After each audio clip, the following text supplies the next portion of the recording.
umubyeyi ari kureba umwana akabona umwana ntari gukura yagira igihe cyo kuvuga navuge umubyeyi agira ubwoba cyane. Na mama wanaanza hospitali kushika nasema mama mdogo wangu haiko nasema naisha kila mtu wa kusema. Benshi bajya no kwa muganga bakabaza ati umwana wanjye ko atavuga kandi yarageze igihe cyo kuvuga. Mkwena yake na bapastere betu binabalumizaka saha tugomana. Mujye mumenya ko n'abashumba bacu bababaza iyo babona tudakura. Na mugale marke muzuri kandi nimwitegereza neza babebe spirituelle habapendake discipline. Abana bo mu mwuka bakunda discipline cyangwa ikinyabupfura. Habapendake babambie makosa yao. Niba abandi badakunda ko bababwira amakosa yabo. Babambie makosa yao wanasirika. Wababwira amakosa yabo bakarakara. Mama wanasema tutaenda kwanza. Bamwe bakavuga ati turanigendeye. Babebe spirituelle habapendake bya mukaniza wao mebanonaka bya bagwazenjo bya musu. Abana bo mu mwuka ntabwo bakunda ibyo mwitorero iwabo ariko ibyo hanze mu yandi matorero akaba ari byo babona ko ari byiza. Banona bya bagwazenjo bya musu. Babona ibyo abaturanyi ari byo byiza. Jeudi c'est kama mukisikia dengi mama alisema. Kuwa kane sinzi niba mwamvise neza uko umubyeyi yavuze. Asiko na garçon wake. Yaravuze ngo afite umuhungu we ata profete wae atempatia profesi. Nubwo umuhanuzi umeze uteyaza kumuhanurira. Yatata kwambia mama mpa yasema. We arakubwira ati ibyo ngibyo mama wanjye ntabwo yari yabimbwiye. Mambasha kwa vile. Natwe niko tugomba kumera. Haiko kila kitu cha mabawa cyo kiteza pia na tunaruka naki. Ntabwo buri kintu cyose gifite amababa ariko kigomba kuza tukagurukana nacyo. Haiko kila profesi kiteza kuya tupite tunakuane directement. Ntabwo buri hanuzi bose ariko bwaza ngo duhite dutsitara ku kanya.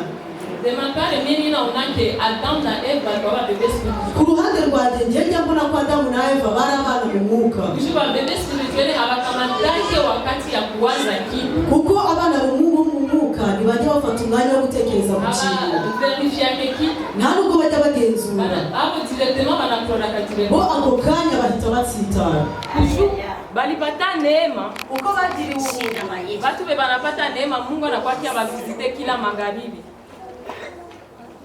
Balipata neema Mungu anakuakia bavisite kila magharibi. Bagiriwe ubuntu kuko Imana ajyagiza kubasura buri nimugoroba. Mekujua bakuwa na samani ya bile bitu. Ariko kubera ko ibyo bintu batabihaga Na agaciro. walikuwa bangali ba bebe spirituelle bakakurane facilement. Bari abana mu mwuka barangije kumvira Satani byihuse. Ingelikuwa ni ba mature spirituelle. Iyo baza kuba bakuze mu mwuka. Bangeliwaza kwa kila kitu na bari gutekereza kuri buri kintu cyacu. Na banakia uliza Mungu. Kandi bakaza no kubaza Imana. Bakia uliza Mungu tutafai. Bakabaza Imana ngo turakora iki. Mama ule garçon wake alikuwa sema jeudi. Mama wa muhungu yavugaga kuwa kane. Anasema ke Adam upatie profesia etanke mama haisema anasema. Yaravuze ngo ubuhanuzi bwose wamuhanurira nimba umubyeyi atarabuhanura ntabwo yabyemeraga. Haizi byamini. Nta nubwo yabyizeraga. Ndio maana tunapasha komala. Niyo mpamvu tugomba gukura. Ambia jirani yako komala mkiroho. Gira mugenzi wawe ngo kura mu mwuka.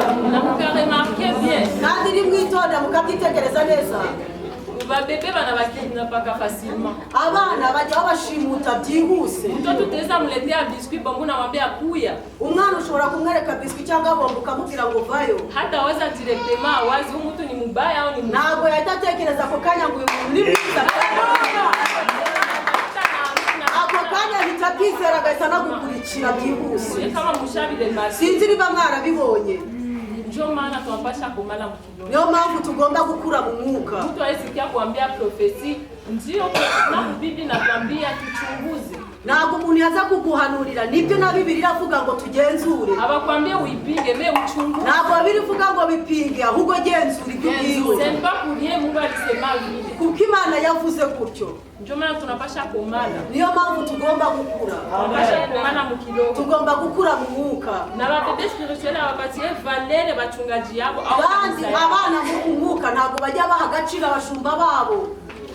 Bapati yake kujua ngali watoto. Kubera yuko bakira abana. Donc abawazake mbele bafeki. Nta nubwo bajya batekereza mbere yo kugira icyo bakora. Na mukaona mzuri. Kandi nibwitegereza neza.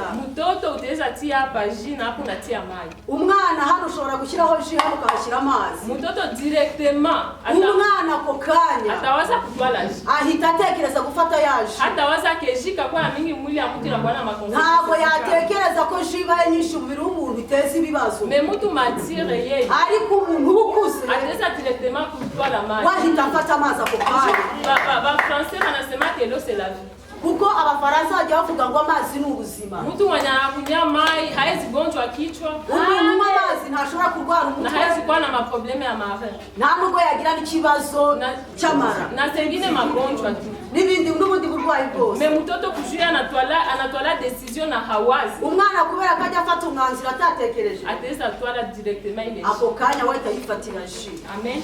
Amen. Ndio maana tuwapasha kumada. Niyo mpamvu tugomba gukura. Hallelujah.